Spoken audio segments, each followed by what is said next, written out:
Have you noticed our climate is changing? And when we say climate, we're not referring to day-to-day changes in weather. We're talking long-term trends, changes that you can only see over a long period of time. Like shorter ice cover on lakes, warmer average winter temperatures, longer summers, more frequent heat waves and flooding from severe storms. These changes in climate can be difficult to see as we go about our daily lives, but they are important because they impact our communities, economy, and culture. The way we live is based on the climate we live in. Warmer winters means less ice fishing, snowmobiling, and cross-country skiing, all vital parts of our culture and economy. Longer summers mean farmers have a longer growing season, but more bugs and diseases to deal with.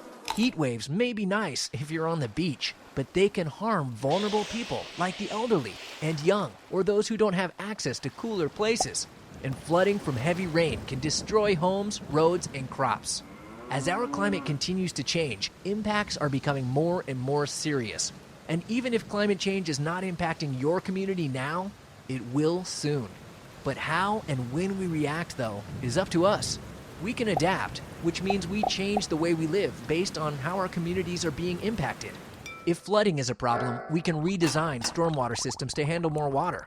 And we can plant trees and crops suited for longer, warmer growing seasons. We can plant vegetation to provide more shade for cold water trout streams, keeping the water temperatures down. And we can develop heat emergency action plans to assist vulnerable people during heat waves. Adaptation, identifying and preparing for the impacts of climate change, helps in the short run and can save property, money, lives, and even wildlife. But in the long run, if we are to slow climate change, we have to curb emissions of carbon dioxide and other heat-trapping gases in an effort to reduce global warming. This is called mitigation. Small steps like driving and flying less, decreasing energy use, or reducing consumption are all examples of mitigation.